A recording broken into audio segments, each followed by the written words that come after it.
ఆర్సీబీకి నిజంగానే గ్రహాల moment start అయినట్టే ఉన్నది. లేకపోతే ఏందబ్బా, సిఎస్కేకి ఆర్సీబీకి మ్యాచ్ ఎప్పుడన్నా ఆ స్టేడియంలో పడితే ఎప్పుడూ కూడా ఆర్సీబీ గెలిచిన దాఖలాలు లేవు. అప్పుడెప్పుడో 2008లో ఒక్కసారి గెలిచింది. 2008 మే 21 నాడు జరిగిన మ్యాచ్లో, ఐపీఎల్ ఫస్ట్ సీజన్లో జరిగిన మ్యాచ్లో ఆర్సీబీ ఆ గ్రౌండ్లో సిఎస్కే మీద గెలిస్తే మళ్ళీ ఇన్ని సంవత్సరాల తర్వాత గెలిచింది. నిజంగా జెర్సీ నెంబర్ 18 వర్కౌట్ అయిద్దా, సీజన్ నెంబర్ 18 జెర్సీ నెంబర్ 18దేనా అని అనిపించేటట్టుగా అనిపించింది. అండ్ ఈ మ్యాచ్లో ట్రూలీ ఈ మ్యాచ్ సిఎస్కే ఓడిపోవడానికి, ఆర్సీబీ గెలవడానికి గల కారణాలలో మెయిన్ రీజన్ ఆర్సీబీ అద్భుతమైన bowling unit, at the same time RCB అద్భుతమైన బ్యాటింగ్ యూనిట్ అండ్ బ్యాటింగ్ చేసిన విధానం. అండ్ రెండో పాయింట్ చెప్పాలంటే సిఎస్కే ఫీల్డింగ్ ఫెయిల్యూర్స్. బాబా దారుణమైన ఫీల్డింగ్ ఫెయిల్యూర్స్ అబ్బా. Rajat Patidar the main wicket in this match. నిజంగా రజత్ పాటిదర్ ఈ మ్యాచ్లో వన్ సైడ్ చేసి పడేసిండు. అటువంటి బ్యాట్స్మెన్ 3 సార్లు దొరికితే 3 సార్లు, ఒకసారి అయితే మరీ ఈజీ క్యాచ్ని కూడా మిస్ చేశారు. సో ఇది మెయిన్ ప్రాబ్లం అబ్బా. చెన్నై మిస్ ఫీల్డింగ్స్ అండ్ ఇటు దిక్కున్న strong batting and bowling unit, ఇవన్నీ కూడా ఆర్సీబీ విజయానికి కారణాలు. సరే, అండ్ ఈ మ్యాచ్లో ఇంట్రెస్టింగ్లీ సిఎస్కే ఫ్యాన్స్కి మిగిలిన ఒకే ఒక అద్భుతం, ఆనందం ఏంటంటే మహేంద్ర సింగ్ ధోని దగ్గర నుండి 180 స్ట్రైక్ రేట్ని చూసినాం. అద్భుతంగా హిట్టింగ్ చేసిండు, హిట్ అల్లర్ అనిపించుకున్నాడు. దాంతోపాటు మొన్న మనకు ఒక స్వీట్ స్టంప్ని చూపించిండు, స్టంప్ అవుట్ చేసిండు 0.16 సెకండ్స్లో, 0.14 సెకండ్స్లో.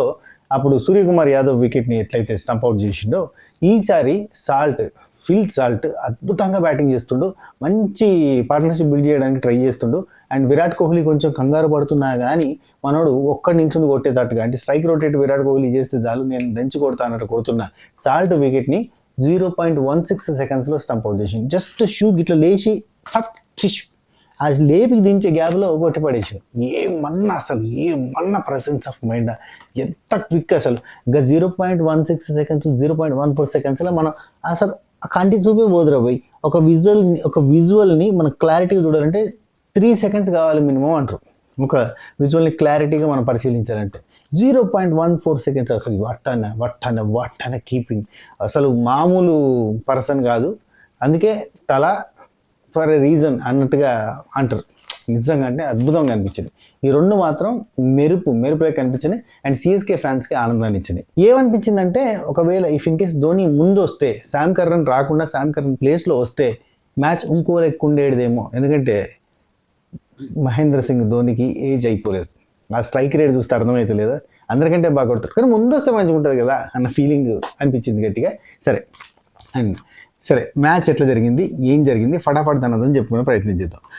సో యాజ్ యూజువల్గా టాస్ వీళ్ళే గెలిచారు. టాస్ గెలిచిన ప్రతిసారి చెప్పక స్టేడియం యాక్చువల్లీ బ్యాటింగ్కి, ఫస్ట్ ఇన్నింగ్స్లో బ్యాటింగ్కి బాగా ఉపయోగపడుతుంది. కానీ ప్రతిసారి కూడా సిఎస్కే వాళ్ళు ఖచ్చితంగా మనకి బ్యాటింగ్ని తీసుకోరు, బౌలింగ్ని తీసుకుంటారు. ఇదే లాజిక్, వీళ్ళు ఒక గేమ్ ప్లాన్ తోటి వస్తారు అని చెప్పి మనం అనుకున్నాం. మీకు గుర్తుంది మొన్న ఏమైతే గొంతులో కచ్చికేసి మొన్న సిఎస్కే ఎంఐతో మ్యాచ్ ఆడినప్పుడు కూడా సేమ్ టాస్ గెలవంగానే ఫస్ట్ బౌలింగ్ తీసుకున్నారు. ఈసారి కూడా టాస్ గెలిచారు, బౌలింగ్ తీసుకున్నారు. రుతురాజ్ గైక్వాడ్ బౌలింగ్ చూజ్ చేసుకున్నాడు. బికాజ్ వీళ్ళు ఒక ప్లాన్ తోటి ఉంటారు. వీళ్ళ ప్లాన్ ఏంటంటే, ఆ గ్రౌండ్ చాలా పిచ్ స్లోగా ఉంటుంది అండ్ రన్స్ ఎక్కువ పోవు. వాళ్ళ యావరేజ్ రన్ రేట్ వచ్చేసి అక్కడ ఎట్లుందంటే 160, 150, అదే 150 to 160 అట్లుంది. అప్పుడప్పుడు కొసమెరుపులాగా ఇట్లాంటివి వస్తుంటాయి. సో 150 to 160 కదా, చలో వాళ్ళు 150 to 160 దగ్గర మనం ఆపుదాం, గ్రిప్ హోల్డ్ చేసి పెడదాం. ఆ తర్వాత దాన్ని చేంజ్ చేసుకుందాం, ఈజీగా సింపుల్గా అయిపోయి రెగ్యులర్ టెక్నిక్ అంటే స్టార్ట్ చేశారు. Of course if in case Rajat Patidar వికెట్ని వీళ్ళు 3 సార్లు ఆ క్యాచ్ మిస్ చేయకపోతే కన్ఫామ్గా వీళ్ళు అనుకున్నట్టుగానే 150 దగ్గర వాళ్ళు నాపేటోళ్ళు, అప్పుడు ఈజీగా చేంజ్ చేసుకునేటోళ్ళు. అది జరగలేదు. మిస్ఫీల్డ్సే మెయిన్ కారణం. సరే, యాజ్ యూజువల్గా టాస్ గెలిచి బౌలింగ్ చూజ్ చేసుకున్నారు. అండ్ అయితే యాజ్ యూజువల్గా ప్లాన్ స్టార్ట్ అయిపోయింది. ముందు వచ్చిన టీంని తక్కువలో అవుట్ చేయాలి కదా, అదే స్టార్ట్ అయిపోయింది.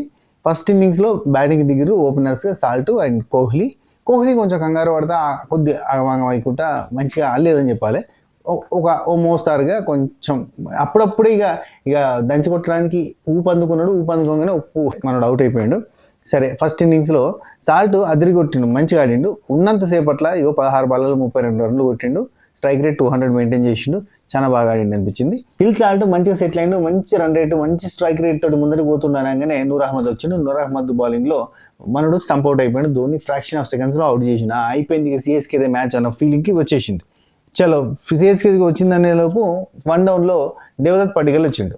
దేవదత్ పడిగల్ రాగానే 14 బాల్స్లో 27 రన్స్ చేసిండు. అంటే ఒక 2 సిక్స్లు, ఒక 2 ఫోర్లు, అసలు 198 స్ట్రైక్ రేట్ తోటి దంచి కొడుతున్నాడు. ఒడియం ఏంది ఆయన తినొచ్చి దంచి కొడుతుంది కానీ సిఎస్కే ఫ్యాన్స్ అంతా భయపడుతున్న టైంలో దేవదత్ పడిగల్ క్యాచ్ వేసింది, రుతురాజ్ గైక్వాడ్ పట్టేసిండు, ఖతం అయిపోయింది. కోహ్లీ అప్పటికి కూడా తడబడుతూనే ఆడుతున్నాడు. తన మార్క్ ప్లే అయితే లేదు. అంటే మామూలుగా అయితే దంచి కొడతాడు కదా, అఫ్ కోర్స్ దంచి కొట్టలేదని చెప్పాలి. 30 బాల్లలో 31 రన్లు కొట్టిండు, 100 స్ట్రైక్ రేట్ తోటి ముందర పోతున్నాడు. అయితే ఆ టైంలో రజత్ పడిగల్ దిగిండబ్బా. దిగంగానే లిటరల్లీ ఈ మ్యాచ్కి complete turning point and captain innings ఆడిండు రజత్ పడిగల్ అని చెప్పాలి. ఒక లక్ ఏంటంటే 3 సార్లు 18 మీద ఒకసారి, 22 మీద ఒకసారి, అంతకంటే ముందు ఒకసారి దీపక్ కూడా చాలా ఈజీ క్యాచ్ని మిస్ చేసిండు. ఖలీల్ అహ్మద్ ఒకసారి క్యాచ్ని మిస్ చేసిండు. లేదంటే 18 మీద కట్టడి అయిపోయేది, అక్కడనే ఆగిపోయేది స్కోర్. 18 మీద ఆగిపోతే ఇంకో రకంగా ఉండేది. కానీ ఏమైపోయిందంటే 18 మీద దీపక్, ఖలీల్ అహ్మద్ మిస్ చేసి, దీపక్ కూడా మిస్ చేసి, ఆ తర్వాత రాహుల్ త్రిపాఠి కూడా ఒకసారి క్యాచ్ మిస్ చేసిండు. దెబ్బకి స్టాండ్ అయిపోయిండు, మస్త్ ఆడిండు కంప్లీట్గా. అంటే 3 సార్లు అవకాశం వచ్చినా అవుట్ చేయకపోయేసరికి మనోడు మంచి స్కోర్, రన్ రేట్ని మెయింటైన్ చేసుకుంటూ మంచి స్కోర్ని ఇచ్చిండు. అండ్ పటిదార్ అదృష్టం కూడా బాగుందని చెప్పాలి. At the same time Chennai ఓడిపోవడానికి ఫీల్డింగ్ బాగా మైనస్ అని చెప్పాలి. ఇక లివింగ్స్టన్, జితేష్ శర్మ పెద్దగా ఆడలేదు. ఆ తర్వాత వచ్చిన కృణాల్ పాండ్యా గుడ్డు పెట్టిండు, డక్అవుట్ అయ్యిండు. ఆ తర్వాత టిమ్ డేవిడ్ వచ్చిండు, మంచి క్యామియో రోల్ ప్లే చేసిండు. సేమ్ నిన్న సమద్ వచ్చిండు కదా, సమద్ ఎట్లయితే చేసిండో అబ్దుల్ సమాద్ చేసినట్టే 8 బాల్స్లో 22 రన్స్, అంటే 275 స్ట్రైక్ రేట్ తోటి కొట్టేసి దెబ్బకు సెట్ చేసిండు. 3 సిక్స్లు కొట్టిండు, ఒక 4 కొట్టిండు అండ్ మంచి రన్స్ తీసిండు అద్భుతంగా. 8 బాల్స్లో 22 రన్స్ అంటే మామూలు ముచ్చట కాదు. ఆ తర్వాత శామ్ కర్రన్ బౌలింగ్లో ఇదంతా జరిగిందబ్బా. శామ్ కర్రన్ బౌలింగ్ వేయకపోతే ఆ ప్లేస్లో ఇంకెవరైనా బౌలింగ్ వేస్తే ఇంకో రకంగా ఉండేది. శామ్ కర్రన్ బౌలింగ్లో ఈడ్చి కొట్టి దంచి కొట్టి 170 దాకా, అట్లా అంతకంటే ముందు ఓవర్ 170 దాకా ఉంటే దెబ్బకి 190 చేసే అవకాశం ఇచ్చారు. మధ్యలో ఒక ఓవర్ భలే కట్టడి చేశారు. కానీ శామ్ కర్రన్ బౌలింగ్లో మాత్రం పెద్ద బిస్కెట్ అయిపోయింది. సరే, మతీషా పత్రాన కొంచెం కంట్రోల్ చేసిండు. చలో నెక్స్ట్, ఈ చెన్నై బౌలింగ్ మొత్తం యూనిట్లో చాలా బాగా వేసింది అయితే ఖలీల్ అహ్మద్ అని చెప్పాలి. 4 ఓవర్లు వేసిండు, 21 రన్లు ఇచ్చిండు, 1 వికెట్ తీసిండు. వికెట్ల పరంగా తక్కువ ఉన్నా కానీ ఎకనమీ పరంగా 7 ఎకనమీలో వేసిండు.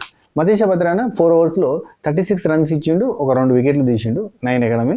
అయితే నూర్ అహ్మద్ కూడా 4 ఓవర్స్లో 36 రన్స్ ఇచ్చిండు, 3 వికెట్లు తీసిండు. అండ్ ఆ స్టంప్ కూడా మనోడి కిందకి వస్తే నూర్ అహ్మద్ కిందకే. అయితే ఇక మిగతా వాళ్ళు అంటే రెగ్యులర్గా మన సీనియర్స్ జడేజా కావచ్చు, అశ్విన్ కావచ్చు, రవిచంద్రన్ అశ్విన్ కావచ్చు, కొంచెం ఎక్స్పెన్సివ్ అయ్యారని చెప్పాలి 11-12 ఎకనమీ తోటి. ఇది ఫస్ట్ హాఫ్లో వీళ్ళ గేమ్ ప్లానింగ్ మిస్ఫైర్ అయిపోయి అక్కడ పటిదార్ బాగా స్టాండ్ అయిపోయి గట్టి స్కోర్ కొట్టేసారు. వీళ్ళు అనుకున్న రెగ్యులర్ స్కోర్ 150, 160 రాలేదు, 190 దాకా పోయింది. కాబట్టి వీళ్ళు సెకండ్ హాఫ్లో అంటే సెకండ్ ఇన్నింగ్స్లో కొంచెం వీళ్ళ ప్యాటర్న్ మార్చుకుంటే బాగుండు. అంటే మనకు ఆల్రెడీ మొన్నటిసారి అంటే నేను మొన్న ప్రివ్యూ వీడియో చేసిన చూడు, సిఎస్కే వర్సెస్ మన ఆర్సీబీకి సంబంధించిన ప్రివ్యూ వీడియో పెట్టినప్పుడు నేనేమని చెప్పిన, వీళ్ళు ఓపెనర్స్లో మనకి రుతురాజ్ గైక్వాడ్ని అట్నే రెగ్యులర్గా వచ్చే మన రచిన్ రవీంద్రని తీసుకొచ్చుకుంటే బాగుండేది. కానీ ఈ మధ్య రీసెంట్గా రాహుల్ త్రిపాఠిని మొన్న దించారు కదా, రాహుల్ త్రిపాఠిని కనుక తీసుకొస్తే ఓపెనర్గా కొంచెం తడబడతాడు, సరిగ్గా ఆడలేకపోతాడు.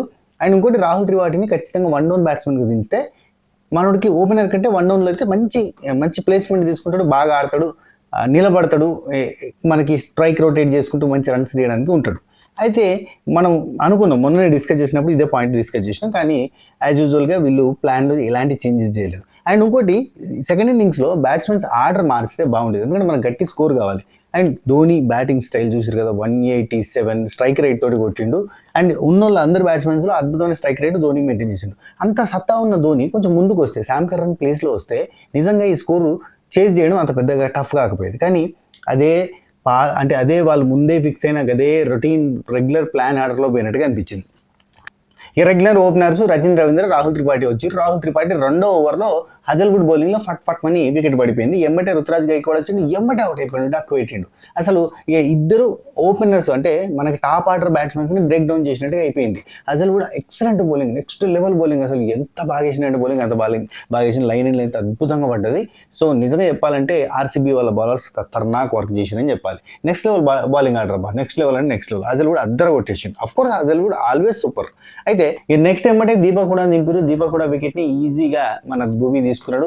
ఎంబటే శామ్ కర్రన్ వచ్చిండు. శామ్ కర్రన్ వికెట్ కూడా ఎక్కువసేపు నిలబడలేదు, ఏం స్కోర్ కూడా చేయలేదు. అసలు వీళ్ళని చాలా కట్టడి చేశారని చెప్పాలి. అసలు స్కోర్ రానియకుండా అద్భుతమైన లైన్ అండ్ లెంత్ బాల్స్ వేసుడు, కొడితే ఈ ఆడ వికెట్లు వేస్తుందో, కొడితే ఈ ఆడ క్యాచ్ పోతుందో అని చెప్పి చాలా భయంగా ఆడేటట్టుగా చేశారు. మనకి ఫస్ట్ ఇన్నింగ్స్లో విరాట్ కోహ్లీ ఎంతైతే జాగ్రత్త పడతా ఆడినట్టుగా అనిపించిందో ఇక్కడ అందరూ అట్టే జాగ్రత్త పడతా ఆడినట్టుగా అనిపించింది. స్లో రన్ రేట్లో పోయింది. మళ్ళీ ఇంకోటి ఏంటంటే ఇప్పుడు 31 balls-కి 41 runs చేసిండు రచిన్ రవీంద్ర. కంప్లీట్ అంతా కూడా చాలా స్లో రన్ రేట్, అంటే స్లో స్ట్రైక్ రేట్ తోటి చాలా మెల్లగా నిదానంగా అన్నట్టుగా అనిపించింది. దీపక్ కూడా, శామ్ కరణ్, శివం దుబే వీళ్ళంతా కూడా ఎవరు కూడా పార్ట్నర్షిప్ బిల్డ్ చేయలేదు. దీపక్ కూడా అయితే 4 కొట్టిండు, శామ్ కరణ్ 8 కొట్టిండు, అండ్ శివన్ దుబే వచ్చేసి 19 కొట్టిండు. 20 మించి ఎవరు కొట్టలేదు. ఇంకెక్కడ పార్ట్నర్షిప్ బిల్డ్ అవుతుంది? యశ్ దయాల్ గురించి మాట్లాడుకోవాలి. ఈ రచిన్ రవీంద్రని శివన్ దుబే ఇద్దరు కాంబినేషన్ బాగానే పోతుంది అనే టైంకి యశ్ దయాల్ వచ్చిండు 12.1, 12.5 balls-లో ఫట్ 1 లేపు పడేసిండు. నెక్స్ట్ లెవెల్ బౌలింగ్ అయిపోయింది. 2 స్ట్రాంగ్ వికెట్లు పోయినాయి. కంప్లీట్గా టాప్ ఆర్డర్ బ్యాట్స్మెన్స్ బేరు.